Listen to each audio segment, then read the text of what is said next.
नमस्ते and welcome. मैं हूं उमर कुरैशी और फिर लाया हूं आपका favourite the Zoom review show.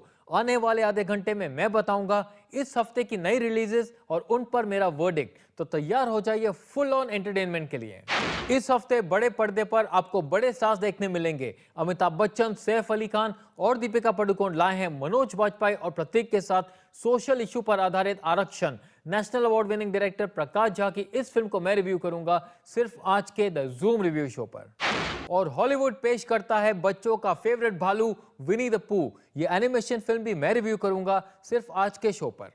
America का सुपर सोल्जर भी 3D में captain America the first avenger में नजर आएगा, किकिंग सम सीरियस बट। और हमारे स्पेशल सेगमेंट ओक्यू स्पिक्स में मैं बताऊंगा मेरे top 5 social issue based films. नए गानों के रिव्यूज भी सिर्फ आपके लिए द जूम रिव्यू शो पर। तो चलिए शुरू करते हैं इस हफ्ते की बड़ी बॉलीवुड फिल्म आरक्षण के रिव्यू के साथ। आरक्षण कहानी है प्रभाकर आनंद की, एक कॉलेज प्रिंसिपल। दीपक कुमार उनके दलित कम्युनिटी से एक स्टूडेंट है। इन दोनों के जीवन में तनाव आता है कोटा रिजर्वेशन की वजह से। स्टूडेंट्स को मेरिट पर एडमिशन मिलना चाहिए या रिजर्वेशन से? कैसे पॉलिटिशियंस ने एजुकेशन सिस्टम का एक्सप्लॉयटेशन किया है, इन मुद्दों को जनता के सामने लाता है आरक्षण। आरक्षण showcases Amitabh Bachchan enormous talent. एक तरफ वो बुड्ढा होगा तेरा बाप जैसी लाइट फिल्म्स कर सकते हैं, तो दूसरी तरफ आरक्षण में एक सिंसियर कॉलेज प्रोफेसर का रोल। बिग बी की परफॉर्मेंस आउटस्टैंडिंग और अवार्ड विनिंग है। उनका गुस्सा, उनके एक्सप्रेशंस, डायलॉग्स और नुआंसेस सभी लाजवाब हैं। Once again, this man stands tall in this one-man show. Watch it for AB.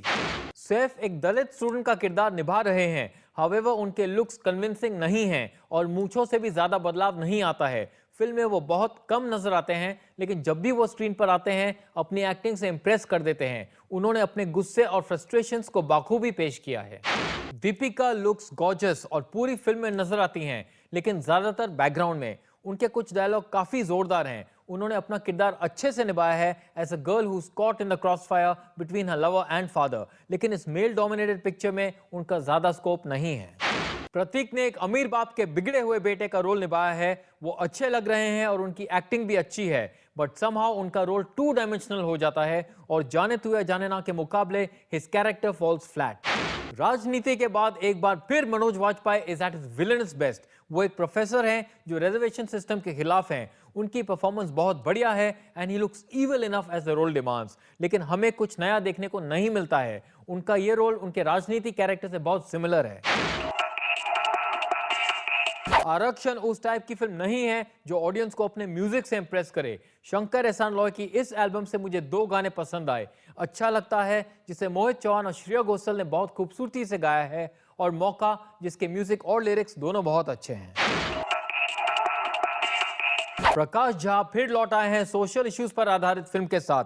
Reservation के इस कंट्रोवर्शियल सब्जेक्ट को उन्होंने फिल्म के द्वारा लोगों तक पहुंचाया है। फिल्म के कैंपस सीन्स रियलिस्टिक हैं और झा ने अपने एक्टर्स से अच्छी परफॉर्मेंस करवाई है, लेकिन वो इस इशू को लेकर इतना इन्वॉल्व हो गए हैं कि सीन्स को बड़े प्यार से चलने दिया है, जिसकी वजह से सीन्स लंबे हो जाते हैं। ओवरऑल प्रकाश झा का काम एक्सपेक्टेडली गुड है।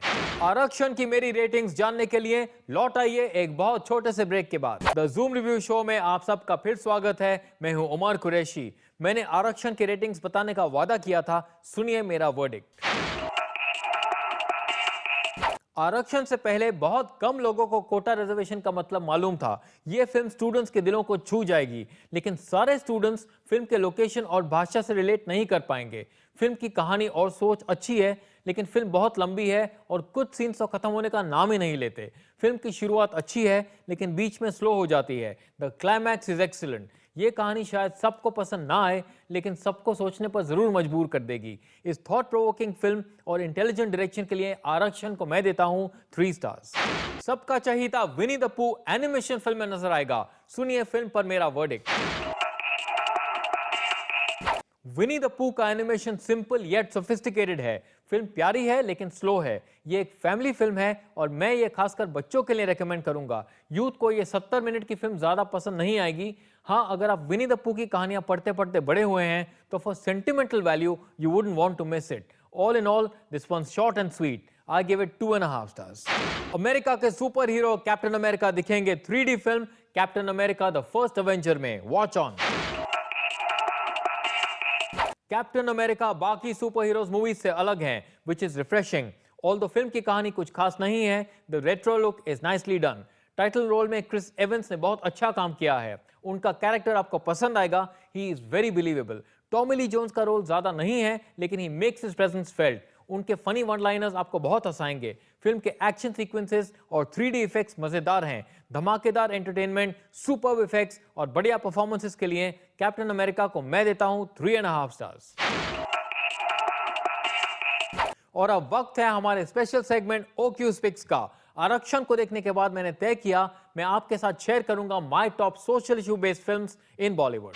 OQ Speaks में नंबर 5 पर है नीरज पांडे का directorial debut a Wednesday.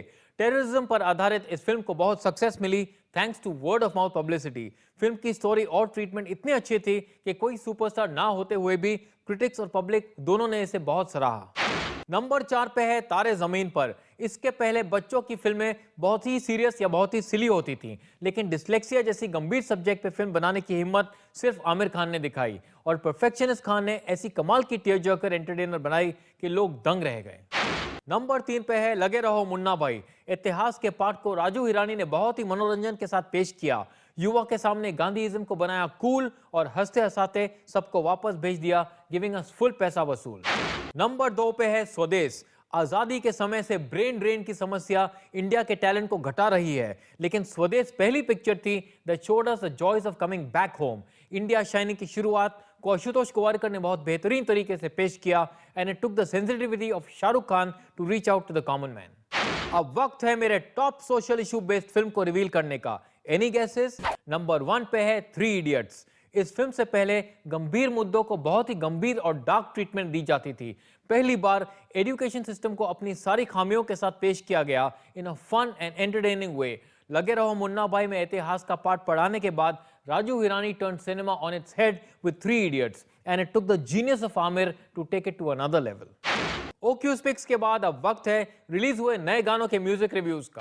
Ready के सुपर सक्सेस के बाद सलमान खान नजर आएंगे बॉडीगार्ड में और उनका साथ देंगी Kareena Kapoor. I love you गाने में सलमान खान करीना से अपने प्यार का इजहार कर रहे हैं। गाना रोमांटिक है और एक जवान प्रेमी का हाले दिल बयान कर रहा है। Salman is funny in the song but गाना ठीक ठाक है। बार बार सुनने पर यह ज्यादा अच्छा लगता है, लेकिन रेडी के बढ़िया म्यूजिक के मुकाबले this is a let down. Shahid Kapoor की अगली रिलीज है मौसम, जिसे डायरेक्ट किया है उनके पापा पंकज कपूर ने। रब्बा एक रोमांटिक गाना है। इसे शाहिद मालिया ने गाया है प्रीतम की धुन पर। गाने को बड़ी खूबसूरती के साथ शूट किया गया है। गांव का छोरा शाहिद सोनम कपूर को दूर से देखता रहता है। गाने का मुखड़ा और म्यूजिक दोनों ही अच्छे हैं, लेकिन ओवरऑल ये एक एवरेज गाना है। हमारा अगला गाना संजय दत्त की फिल्म चतुर सिंह 2 स्टार से है। फिल्म के टाइटल ट्रैक को गाया है खुद संजू बाबा ने साजिद वाजिद की धुन पर। रैप स्टाइल के इस गाने के बोल और म्यूजिक कैची हैं। गाने के द्वारा हमें चतुर सिंह का इंट्रोडक्शन मिलता है। ये फास्ट पेस सॉन्ग काफी इंजॉयबल है और खासकर यंगस्टर्स को बहुत पसंद आएगा। नई फिल्मों पर पब्लिक का वर्डिक्ट जानने के लिए लौट आइए एक छोटे से ब्रेक के बाद। द जूम रिव्यू शो में आपका फिर स्वागत है। मैं हूं Umar Qureshi. First day first show के बाद हमने ऑडियंस से पूछा उनकी राय नई फिल्मों पर। Here's what they had to say. It's very nice. It has a great message, and every Indian must watch the movie. Nice movie. बहुत ही अच्छी फिल्म है। Nice movie. No, not that great. It was really long. It was a good film. वैसे सबके किरदार अच्छे हैं। Amitabh Bachchan as usual. Animation of the movie was very nice, and especially Winnie the Pooh, the character was made very nicely. The movie was very nice. Winnie was very nice actually, and the interaction of the bear was very good. Kids will love it. It's nice movie and it's quite enjoyable. It was very cute. The characters were very nice, good overall. और अब वक्त है एक quick recap का मेरे इस हफ्ते की रेटिंग्स का। आरक्षण को मैंने दिए 3 स्टार्स, विनी द पू को 2.5 स्टार्स और captain America the first Avenger 3D को मैंने दिए 3.5 स्टार्स। और आप मुझे अपने रेटिंग्स भेजते रहिए facebook.com/zoomtv पर। तो आज का हमारा ये सफर यहीं खत्म होता है। अगले हफ्ते फिर मिलते हैं इसी वक्त इसी समय सिर्फ द जूम रिव्यू शो पर विथ मी उमर कुरैशी। तब तक देखते रहिए Zoom, India's number 1 Bollywood channel. Bye bye and god bless.